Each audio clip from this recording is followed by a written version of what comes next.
So agad-agad, ang karangkada na tayo sa ating puntahan kayo mga kapuso. Makakausap na natin ang palagi tayong pinagbibigyan na makapanayam. Lagi tayong binibigyan ng oras sa ating palatuntunan na bantay balita sa Kongreso, si Senator Sherwin Gatchalian.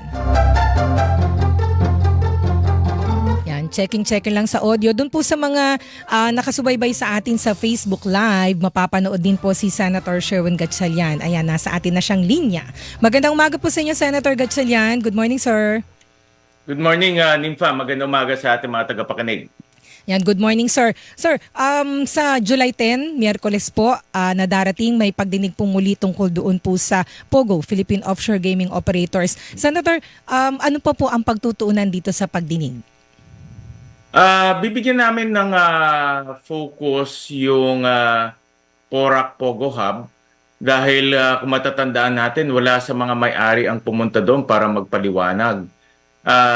Parang ang aking nakikita dito, parang umiiwas silang matanong. No? Pag may mga taong hindi pumupunta, ang unang pumapasok sa isip ko, may alam sila at umiiwas sila sa mga tanong. Kaya pinasupina namin yung mga may-ari ng Lucky South 99. Pinasupina rin natin yung may-ari ng Whirlwind Corporation. Ito yung landowner. Para sumagot at magbigay ng paliwanag kung bakit sa loob ng compound nila merong ganitong mga torture at pangyayari. Opo. Senator, itong POGO, kasi dalawang POGO po yung pinag-uusapan natin, ano ho yung Bamban Tarlac at saka itong sa Porac Pampanga. So yung sa Porac Pampanga na binabanggit ninyo, identified po ba kung mga Filipino o mga Chinese, yung pong mga investors dito, yung may-ari ng lupa o yung nagtayo nito mga ng POGO doon? Nympha, mga nakita naming mga POGO Hub, merong mga Chinese na sindikato ang mga nasa likod nito, mga dayuhan na mga sindikato. At mayroon silang mga partner na Pilipino. Ganun din nakita namin mga setup. Sa mga incorporation papers, sa mga ebidensyang nakikita namin, yung may Chinese na sindikato na nasa likod nito, tapos meron silang mga local na mga partners o local na ginagamit. Nag-a-apply ng permit, nakikipag-usap sa government official. Marami kasi dito sa mga dayuhan ay hindi marunong mag-Tagalog o mag-English, kaya gumagamit sila ng mga local na mga kakilala nila o local na partners. At ito yung mga gumagalaw para makakuha ng permit at papeles.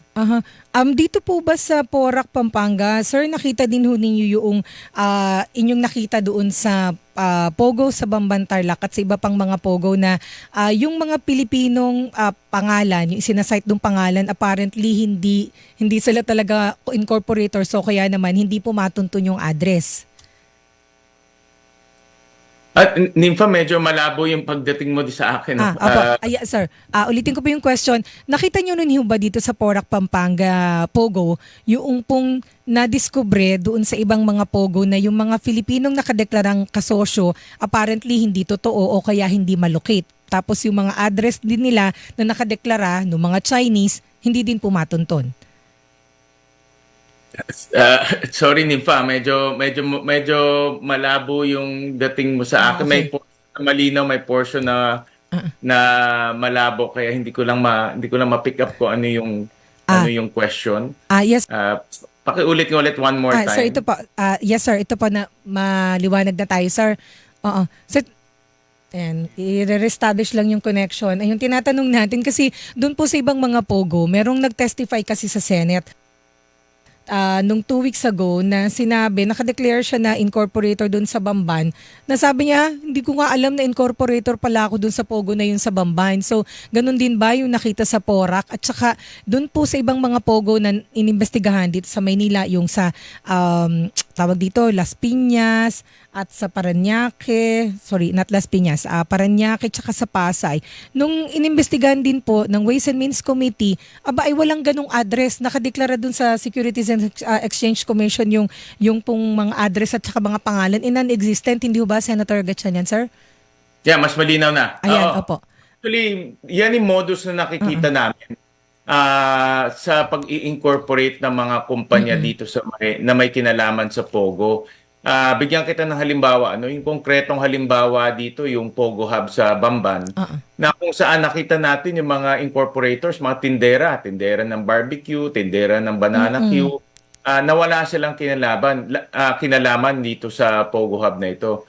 At nung tinignan ko ulit yung mga address, lahat sila taga Concepcion Tarlac, no, Oo. galing sa iisang lugar lang. At inamin naman nila taga Concepcion Tarlac sila. Oo. Nung pinuntahan namin yung mga bahay nila, Mm-mm. makikita natin barong-barong yung mga bahay nila at Mm-mm. walang kakayahan para mag-invest sa isang Pogo. Tingin ko nga hindi nga nila alam kung anong ibig sabihin ng Pogo o ano yung Oo. operation ng Pogo. Ko- Kaya Oo. ito nakita rin namin to sa PORAC. In fact, Mm-mm. doon sa provincial government, meron silang in-interview na tao doon. Aha. At sabi nga nila na sabi niya na wala siyang kinalaman dito sa Pogo. Ngayon, nakikita ko dalawang bagay, no? Unang-una, gumagamit sila ng mga tao Aha. na walang kinalaman sa Pogo at linalagay nila yung pangalan doon, no? Parang dummy ang lumalabas. At pangalawa, mayroon din mga tao na alam mo yung ginagawa pero binibigyan ng pera para gamitin yung pangalan nila. Mm-mm.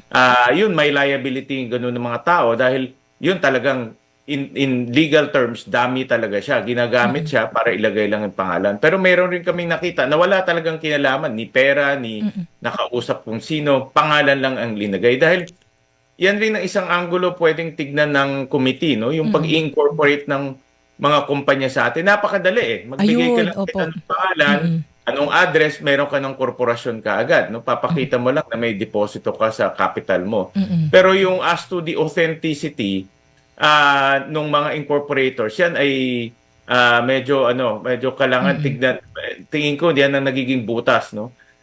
Dahil nga ang linalagay ngayon ng ibang mga tao, mga peke o mga Mm-mm. taong walang kinalaman sa pag-incorporate ng kumpanya. Ayun, isa yan sir sa pwede nyong gawa ng panukalang batas ano ho kasi Correct. in aid of legislation yung sa Senate eh. Tama kayo sir, ang dami ng naimbestigahan ng Senado at ng Securities and Exchange Commission na maraming nairehistrong negosyo pero pag chinek, dinoble check yung tao non-existent o kaya naman existent siya pero fictitious yung address.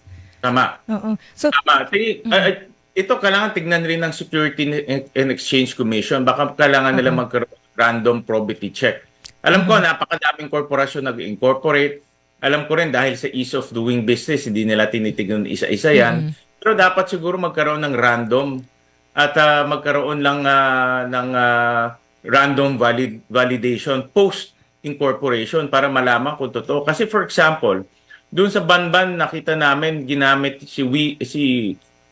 Winnie Lim at si Lin Wenyi. Dalawang tao inilagay nila sa isang korporasyon. Alam naman natin na iisang tao lang to.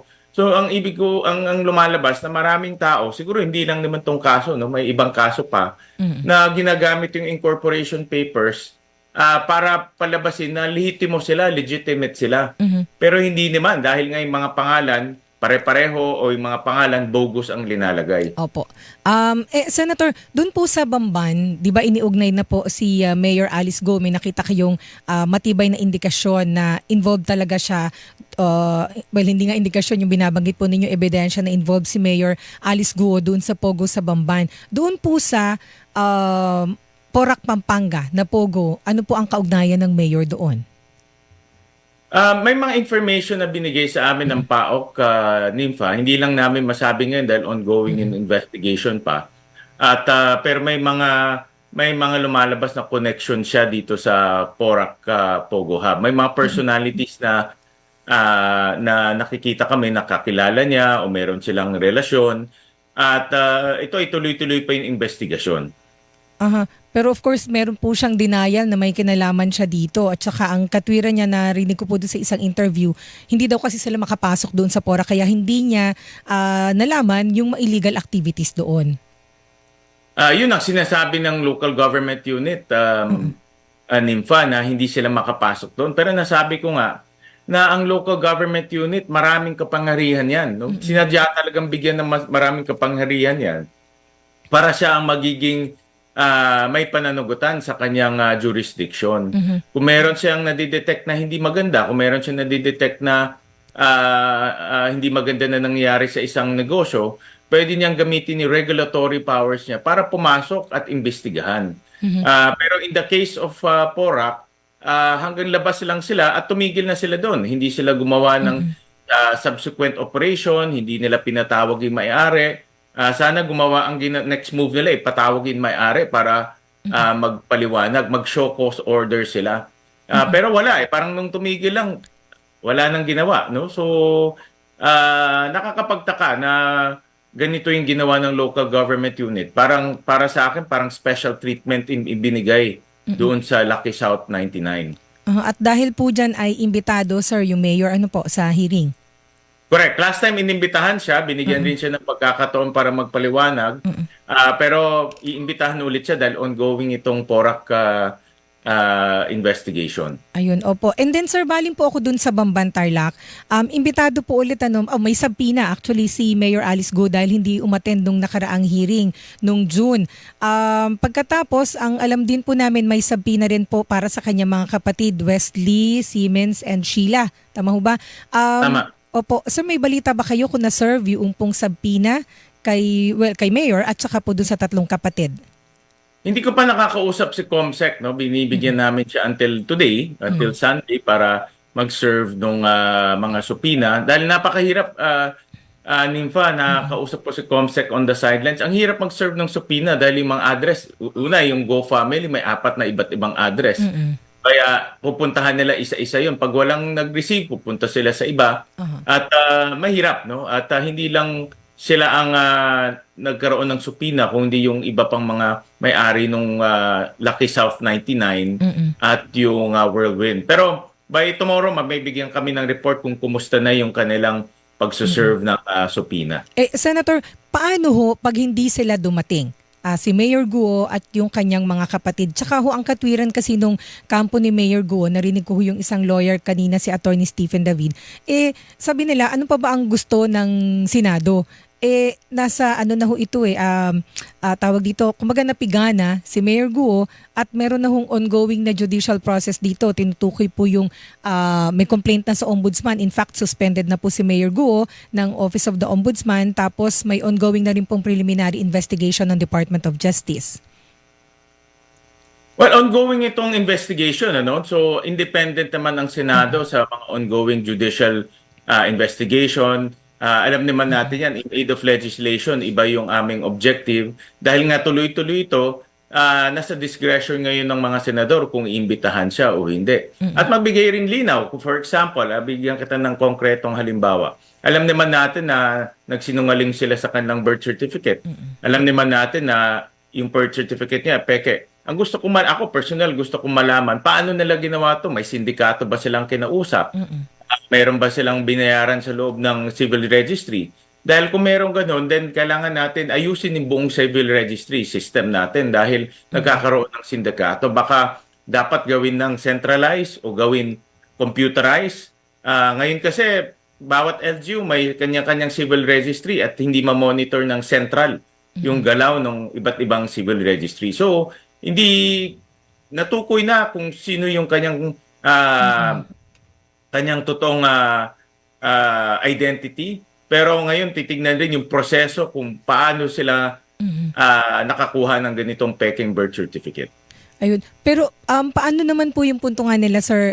Sorry, ulitin ko lang po. Paano yung punto nila na iniimbestigahan na ho sila ng Ombudsman at saka ng Department of Justice? Meron pa ho, ano pa ho yung gustong tumbukin ng Senado o meron pa ho bang lalabas na mga ebidensya pa against the mayor? Meron pang mga tuloy-tuloy itong pagpadala sa amin ng mga ebidensya. Totoo yan, no, na nag-file na ng co-warrant of case ang Solgen. Pero ako naniniwala, Nympha, na mas maraming ebidensya, mas titiba yung kaso ng Solgen. At wala akong nakikitang mali kung magdagdag ng ebidensya. Ngayon, nakita naman natin na marami sa mga ebidensya na ginamit ng iba't ibang hensya nanggaling sa Senado, no, dahil yung mga papeles ay pinadala sa atin at nailabas natin sa hearing itong mga ebidensya. Kaya magagamit rin ito ng Solgen sa kanilang kaso at ibang mga ahensya. Opo. And then sir, kayo ho yung naglabas, sir, di ba, ng mga document na nagpapakita na pumasok sa bansa bilang Chinese at may Chinese passport si Mayor Alice Guo, siya bilang Guo Huangping at tsaka yung kanyang kapatid yung Wesley Guo. Doon ho sa dalawang kapatid pa, yung Siemens and Sheila, may ganun din ho ba kayo nakuhang document, sir? Unfortunately, wala pa sa amin yung document ito. Tuloy-tuloy yung paghahanap ng BOI ng mga dokumento dahil medyo matagal-tagal na ito at sabi rin nila yung mga records ay nakatago na. So, pero tuloy-tuloy yung aming paghahanap rin sa mga iba pang mga kanyang kapatid dahil ganun rin, no? Gusto natin ma-establish na yung kanyang pamilya ay pumunta dito bilang Chinese citizen. At na-establish na rin natin na walang naturalization process na nangyari. Kaya ibig sabihin hanggang ngayon ay Chinese citizen pa rin sila. Ayun, oho. And then sir, di ba ho, nakasapina na nga si Mayor Guo at saka po yung kanyang mga kapatid. Papaano po pag hindi sila dumating sa July 10? Masasite sila in contempt at maaaresto sila. Pwede mag-issue ang Senado ng arrest warrant para maaresto sila dahil lumabag sila sa supina at na-cite sila in contempt. Tsaka naalala ko sir, di ba yung pagka nagsisinungaling, sa tingin po ninyo nagsisinungaling, kino-contempt na ninyo. Sa case ni Mayor Alice Guo, although dun sa unang pagharap niya, nakita na ninyo at dalawang beses pala na pagharap niya, nakita na ninyo ni Senator Ontiveros na nagsinungaling siya pero hindi siya na-contempt. Parang tama ho ba? Kinonsider ninyo na sitting mayor siya at the time. Ngayon naman suspended so hindi consideration na siya ay public servant na may kailangan siyang asikasuhin na constituency. So pwede siya i-contempt talaga. At that time, dahil siya ay isang lingkod bayan, Opo. binigyan natin ng mas malawak na, Parang leeway, sir. kumbaga leeway. Nagbigay tayo ng leeway at binigyan natin siya ng panahon para magbigay ng paliwanag. Dahil nga incumbent public servant siya at constituents ang mga taga-Bamban ay constituents rin natin. Opo. At magkakaroon ng butas kung siya ay makukontempt at makukulong dahil sino magpapatakbo ng kanilang LGU. Kaya binigyan rin natin ng consideration yung pagka-mayor niya dahil binoto siya ng tao at naglilingkod siya sa kanilang lugar. Binigyan rin natin ng consideration yon. Pero nung dumadating na yung maraming ebidensya, actually, to be honest, Nifa, ang dami pang dumadating ngayon na ebidensya. At kasi pag dumating naman yung mga papeles, hindi naman kaagad on its face value, makikita mo yung makikita mo yung problema. Talagang pinoprocess pa yan ng mga tao natin at siguro mga 1 linggo bago lumalabas yung totoong larawan. Pero ngayon, tuloy-tuloy pa rin yung pagbibigay sa amin ng mga ebidensya at may nakikita pa kaming ang daming inconsistency sa kanyang sinasabi. Kaya dahil suspended na siya, pwede siya talagang ma-cite in contempt at makulong dito sa Senado. So sir, meron pang mga bagong ebidensya po na lalabas tungkol kay Mayor? Marami pa. Personally, marami akong nakukuha. At I'm sure the other senators may mga nakukuha. Dahil nung lumabas yung kanyang totoong pangalan, si Guo Huaping, marami nag-reach out no para magbigay ng kanilang kwento o magbigay ng kanilang mga nalalaman. And then sir, naalala ko lang po, sabi nung isa, 'di ba sir, yung PAGCOR chairman, sabi niya, meron daw pong mga cabinet members, well, lagyan ko lang muna ng premise. So sir, dito sa dalawang pogo na ito, may mga Chinese nationals na involved of course na sa ngayon parang hindi natin makita, wala hindi na makita yung mga anino nila. So ongoing po yung investigasyon sa kanila. Ngayon sir, equally interesting po. Well, hindi equally interesting. Actually, mabigat din yung sinasabi na may mga taong gobyerno na nagpoprotekta dito sa mga pogo. At sir, naalala ko, nabanggit ninyo na merong mas mataas pa kay Mayor Alice Guo dito sa mga pogo na ito. Sir, dun sa susunod na hearing, may lalabas ho ba? At yun hong PAGCOR chairperson na nagsabi na may dating cabinet members na naglobby para dun sa mga illegal pogo. Ayan ho ba ay uungkatin ninyo? Ipatatawag ho ba yung PAGCOR official, sir? Tama PAGCOR ka, chairman. Tama ka, Nympha, yung mga impormasyon na nakuha namin, ang sabi doon ay itong Pogo, yung kanyang galamay ay kumakalat na at marami na rin siyang nakakausap o nagiging na-engage, no, bilang kanyang na-engage para tulungan yung kanilang operation dito sa ating bansa. Nasabi rin sa amin na iba ay matataas na opisyales, iba ay mga politiko. At para nagtugma ito doon sa sinabi ng PAGCOR chairman. Kaya yung kanyang sinabi na mayroong former cabinet official, patunay ito na talagang itong mga pogo marunong kumuha ng mga matataas na opisyalis para ilakad yung kanyang papeles. May pera kasi sila Nipa Ang Oh. pera, malaki ang pera nila kaya pwede silang kumuha ng mga consultants, kumuha ng mga taong makakatulog sa kanilang operasyon. At syempre, ang sasabihin nila, kami, lihito mo, wala kaming masamang gagawin. Pero alam natin, pag Pogo, kadalasan meron ng masamang nangyayari yan. Kasi nga, front lang itong Pogo ang ginagawa nila. Sir, ang sabi po ni PAGCOR Chairperson and CEO Alejandro Tenco, ito ay nung June 29 Sabi niya nga may former high-ranking government official na sumubok na i-facilitate yung pagbibigay ng gaming licenses sa ilang illegal pogo na recently ay na-raid po at natuklasan na may illegal activities. Ngayon sabi niya papangalanan niya sa tamang forum. Sir, yung hearing sa Wednesday, yun ho ba ang tamang forum? At Yun ang pipiliin po ba tamang niyo? forum dahil nanonood ang maraming tao. Kaya ang aking panawagan sa kanya ay isiwalat niya na kung sino itong former department secretary. At kung kung tingin niya itong hearing na ito ay magbibigay ng mas malawak na impormasyon sa ating mga kababayan, dito niya na gawin, no? Para malaman na natin dahil nga ito lang ay nagpapatunay ang Pogo ay kumakalat na yung kanyang galamay at nakakakuha na siya ng impluwensya. Dati, at hindi natin alam, baka nangyayari rin yan ngayon, no? Dahil nga sa lawak ng kanilang operasyon. So sir, hindi kayo papayag na hindi pangalanan ni Chairman Tenco yung mga tinutukoy niya? Nabuksan niya na ito Hindi pwedeng bigyan ng buong bansa dahil nga napakahalaga itong impormasyon na ito at itong hearing na ito ay nakita naman natin talagang madetalye. Opo. Kung ako ang tatanungin, dapat dito niya nang isiwalat kung sino itong taong ito. Sir, ilang questions na lang tungkol dito sa Pogo. Ang dami na ho ninyong mga nadiskubre dito, na-establish na may kakambal na mga krimen itong Pogo. Sir, yung Pogo pa lang na inimbestigahan ninyo sa Las Piñas, Parañaque, hindi ba Pasay? Ayan, nakita rin ho namin, nakasama ho kami doon sa pagpasok sa mga Pogo na yun na talagang maraming scamming, may patayan pa, may mga sinasaktan. And then, ito, na-discover din pati yung sa Pampanga, yung sa Bamban Tarlac.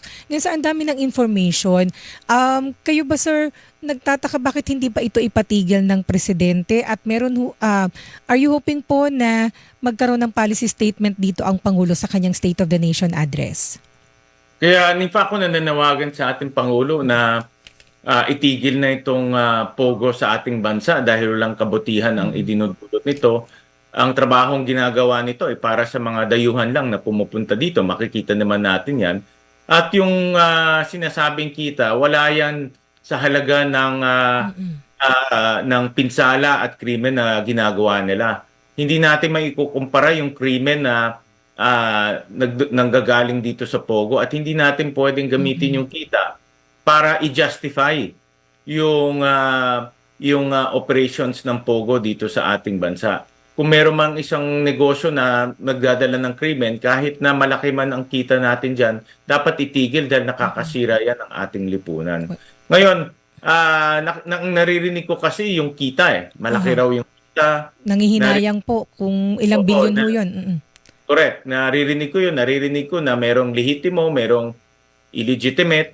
So, sa akin, basta merong krimen, dapat itigil dahil sarili na nga nating yung sarili nating krimen napakadami na, no? At kung dadagdagan pa natin lalo na mga ganitong organized crime, napakahirap dahil hindi titigil to at baka naniniwala ko na sa susunod na panahon ita-target na nitong mga sindikato to, yung mga local. Mga walang wala naman silang respeto sa batas natin kaya madaling targetin nila yung mga local at gawan nila at malalagay sa peligro yung mga sarili nating kababayan. Tsaka sir, yung sa krimen, kung krimen ang pag-uusapan, ito po, ang sabi ng PAOK, iniimbestigahan na yung possible link sa Pogo nung 9 na foreigners na natagpo ang patay sa iba't ibang lugar po ito sa sa Pampanga.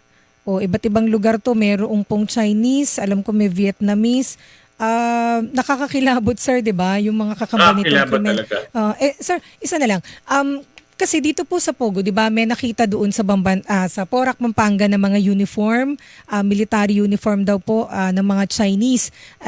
Tapos nandun yung pagdududa na merong mga spies ang China diyan po sa mga Pogo. So parang nakakalito lang na 'di ba, sabi ng China, ayaw din nila ng Pogo, nakikipag-usap sila sa ating gobyerno para ipatigil yung Pogo kasi mga Chinese ang biktima dito sa scamming ng Pogo. Pero meron silang spies. So sir, paano natin yun i-reconcile? At siguro dugtong ko yung tanong na itong issue na ito, kung totoong ayaw nila sa Pogo, pwede ba itong maging leverage sa pag-uusap tungkol sa West Philippine Sea? Hindi ko alam kung far-fetched, pero pwede bang i-connect yun, sir? Well, itong uniforme na nakuha, hindi ako eksperto sa ganito, yung mga uniforme. Pero sa sariling obserbasyon ko, nung nakita ko, parang original siya. No, hindi siya props o hindi siya pang Halloween. No, parang original na gamit doon ng mga military at police. Ngayon, sa China, marami rin mga scalawag dyan eh. Marami rin sila siraulong mga Parang dito din sa taong atin. nagtatrabaho sa gobyerno. Tingin ko marami dyan ay kumalas, pumunta dito. Dito sila nagtrabaho dahil inakit na malaking pera. Ngayon, yung spying, yan kailangan pang imbestigahan ng mabuti. No? Dahil so far, wala pa ako nakikitang ganyan na impormasyon na lumalabas dyan sa Porac. Ngayon, as to kung makokonekto sa West Philippine Sea, definitely kasali ito sa usapan. Pag dating sa usapan sa pagitan ng dalawang bansa, nalalagay talaga ito sa agenda. No? Dahil nga, kung makikita natin, ang pinaka-customer nila mga Chinese.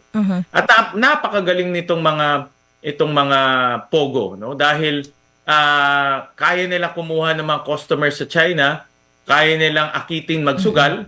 Pag hindi ka makabayad, kinikidnap ka doon, tinotorture ka doon, at pinipwersa kang magbayad. Ngayon, ang gambling sa China, ang pagsusugal sa China ay illegal. Opo, tama. Kaya talagang rinirekomenda nila sa ating bansa na itigil na ito dahil nga ang pinaka nabibiktima nitong Pogo ay mga Chinese citizen na nalululong sa sugal. Hindi ko alam sir kung paano ang negosasyon sa diplomasya, pero pwede ba itong i-leverage na tutulungan namin kayo dito sa Pogo na ito, go easy naman dun sa aming Parang iba yata yung usapan ng dalawang yun. Iba na. Pero may nakuha ko yung punto mo, pero sa aking separate issue siya. mga naririnig ko ay hiwalay yung pag-uusap nitong dalawang to. Iba yung pangyayari sa West Philippine Sea at iba itong sa Pogo. Pero dahil ngayon Pogo, hindi lang naman sila ang naagrabyado o nabibiktima. Tayo rin mismo nabibiktima na eh. So hindi to win-win situation. It's a lose-lose situation. Dahil sila nabibiktima ng sugal, tayo nabibiktima ng krimen. Tsaka yung reflection sa atin, sir, di ba, na ibang bansa, ang daming krimen sa inyo. Yung parang, ang dami doon, Pogo. Pero pag sinabi mong krimen, ano pa rin yun kabuuan ng Pilipinas, hindi naman nadidistinguish na, Pogo crime yan. Basta sinabing krimen, nangyayari dito sa ating bansa. Correct. Tama ka dyan. Lalo na human trafficking. Human trafficking pa. Isipin natin, bago nagkaroon ng Pogo, wala namang human trafficking sa bansa eh. Hindi ang problema ng Pilipinas. Ang human trafficking normally natin ay nasa labas ng bansa. Yung mga kababayan natin na dinadala sa sa Malaysia, sa Sabah, sa backdoor. Pero ngayon baliktad, tayo na ang human trafficking hub. Yung mga ibang lahi dito dinadala. No, kaya malaking sampal at kahiyan yan para sa sariling nating bansa. Ayan. With that, sir, maraming salamat po at abangan po namin yung hearing doon sa Wednesday na sabi nyo nga may lalabas pang panibagong ebidensya. Thank you, sir. Thank you, Nifa. Maraming salamat. Maraming salamat po. Kilingan, walang